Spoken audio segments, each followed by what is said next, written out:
Okay, let's talk about the time that I nearly got deported from Korea.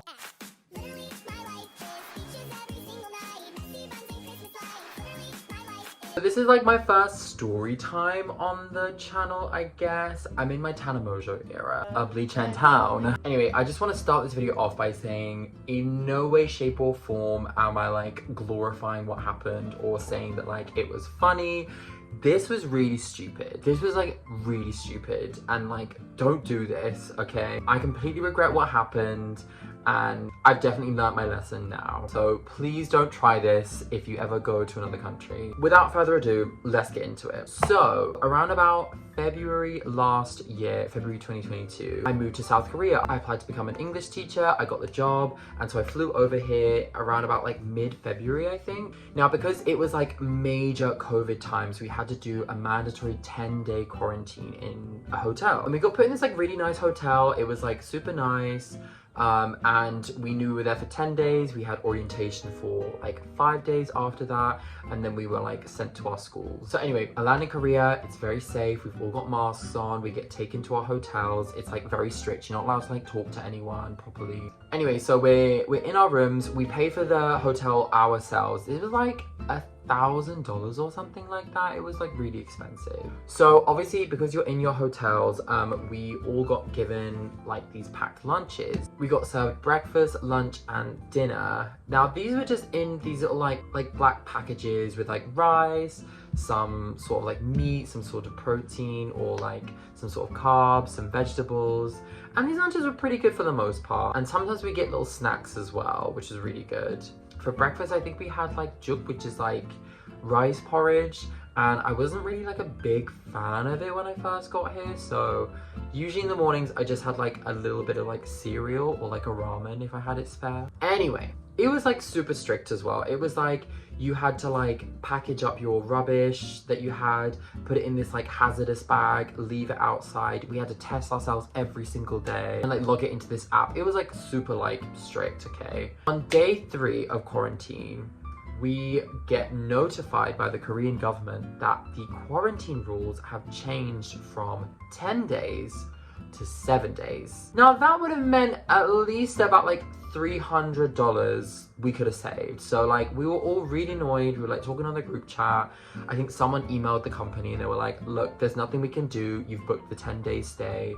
That was the mandatory requirement. You signed your contracts. You need to stay in the hotel for 10 days.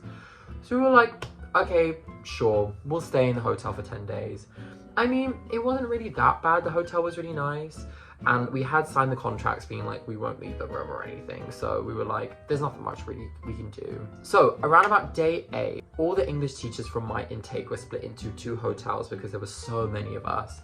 Now my friend in the other hotel was talking about how some people were like throwing snacks down the hallway and like trading snacks or something. And then in my hotel, we were discussing that people were doing that. We were like, do you think it's okay? Like, no one's like said it was wrong or anything. So we had these like choco pies. I know. They're basically just like little like chocolate biscuity cake things with like marshmallows.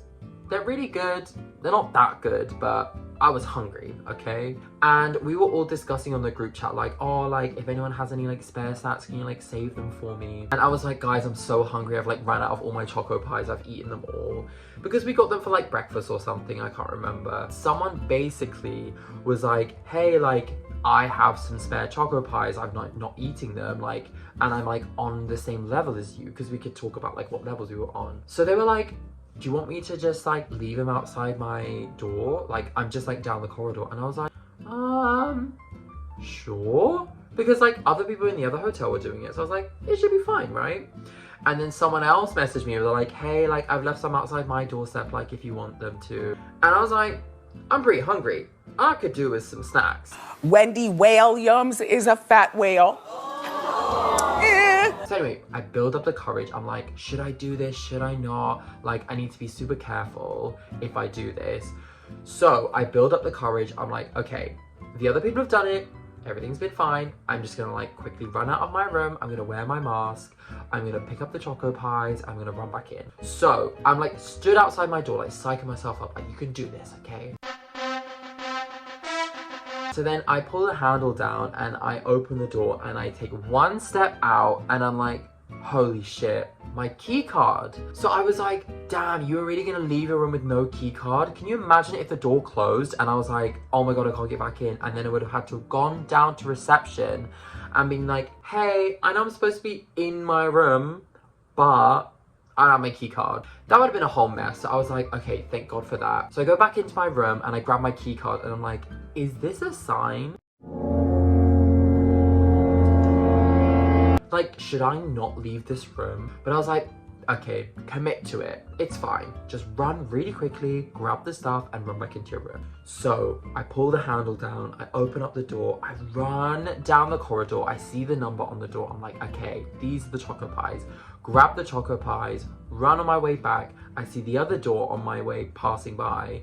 So I grab those choco pies, run back to my room, scan in, no one sees me. I literally felt like Tom Cruise in Mission Impossible. I was giving Laura Croft. I was running back in. No one saw me. So I get back to my room. I eat my little choco pies. I'm like, yum. Okay, this is fine. And in my brain, I was like, even if I got caught in the corridor, technically, I had done my quarantine. Technically, the government said you had to quarantine for 7 days. This was day 8, so I was like, it's fine. I've got 2 more days. I should be all good. The next day comes around. Half the choco pies have been eaten. Clap if you've ever been to a fat farm. A few of you fatties. I'm just like chilling in the bed, gonna watch some TV, and I get an email. Now the email is from the company that we've come here to work for. It says something along the lines of break of the quarantine guidelines. Girl, what the fuck is you talking about? So I'm like, okay, they've caught me. I open up this email, I can hardly breathe.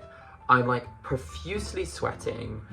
I'm reading this email which basically says, so we basically caught you on CCTV in the hotel running down the corridor when you were supposed to be in your room. So I'm like, holy shit. Why didn't I think about the CCTV? That's so stupid. I keep reading this email and I'm getting more and more scared as I'm reading the email because they're like, here are basically the punishments that like we can implement for this. One of them was expulsion from the program. The other one was immediate deportation. The other one was a fine of basically $10,000. And the last one was labor camp.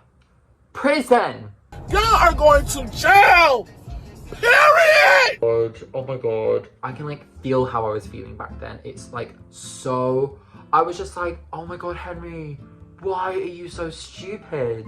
I was so annoyed with myself. Anyway, but they're basically like, we have to discuss this with the board of the governors and decide what we're gonna do with you. You broke the guidelines. And I'm like, oh my God, what do I do? Do I email back? Do I like call someone? And before I can even think about calling anyone, the phone rings. Not my phone, the hotel phone, my room phone, the telephone. So I pick up this phone. I'm already like, okay, this is it. It's going to be your flight number back home. It's going to be a bill for 10 million won. It's going to be an invitation to prison. Okay, I don't know if labor camp is the same as prison, but you know how I'm feeling. So then I pick up the phone and I'm like, hey. Hey.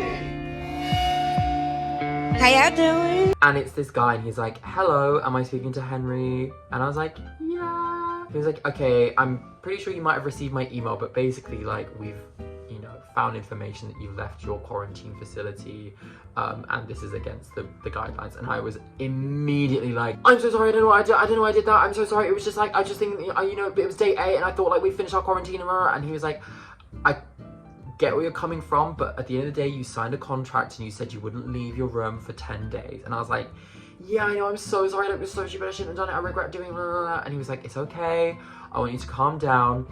The important thing I want to know is what happened. And I was like, damn, do I have to snitch? Immediately he was like, why did you leave your room? And I was like, I went to go get some snacks because like people said they were trading snacks. And he was like, girl, what is wrong? So then I'm like, do I need to snitch on these people?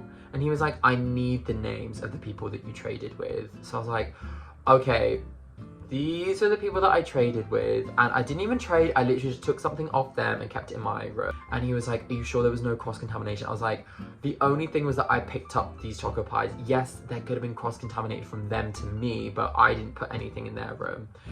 And he was like, okay, do you know any more people? Bear in mind, there's a whole ass group chat of people trading shit, which I was just like, I think some other people, but like, I don't know names in particular. And he was like, okay, thanks for your honesty. And then I was like, is there like anything I can do? He was like, look, we just need to discuss with the governors what's gonna happen.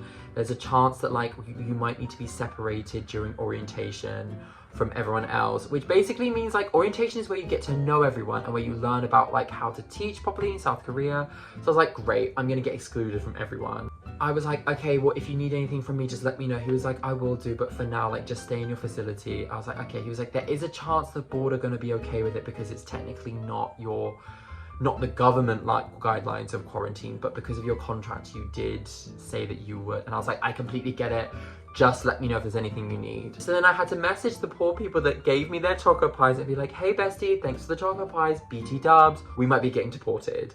So then they were freaking out and they were like, oh my God, I've just got an email, what the fuck? Then in the group chat, people start talking about, oh, there's emails that are being sent around. And then I realized there's some snakes in the grass. Because yes, someone could have just seen on the CCTV, but there's a lot of CCTV footage going around, okay?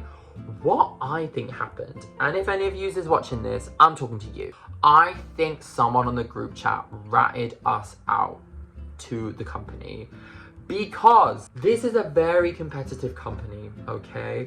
And people, I've heard this before when applying, people are snakes. People will do shit just to get you out of the program. I don't know why people do it. We all have our own jobs, okay? So I was like, did someone say something to rat us out? I don't want to start any stuff, so I was like, just keeping quiet. People are receiving emails. I was like, oh my God, damn, that's crazy. Haha. I'm calling my mom and I'm like, Mom, I think I'm coming home sooner than I thought. She's like, what the fuck? You're so stupid. Why would you do that? All for some choco pies. I was like, I'm so sorry. I don't know why I've done this.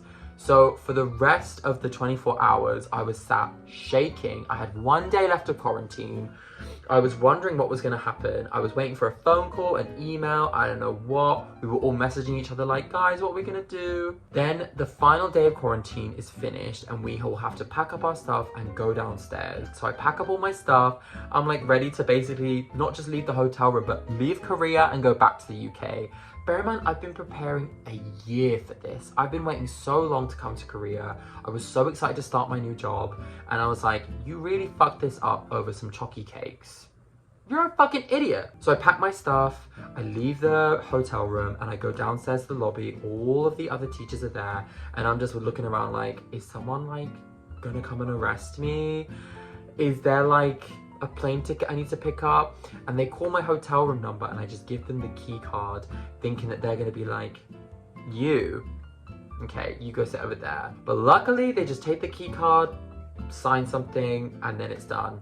So then I'm just waiting like, do I get on this bus or am I going in like a private car to the airport, to jail? I don't know. And they're calling everyone's names out and they call my name out. So I like walk with my tail between my legs over to this bloody coach thinking they're gonna be like, you have to walk back to the airport. Have fun, bestie. Lo and behold, they put my suitcase in the coach and they put me on this goddamn coach.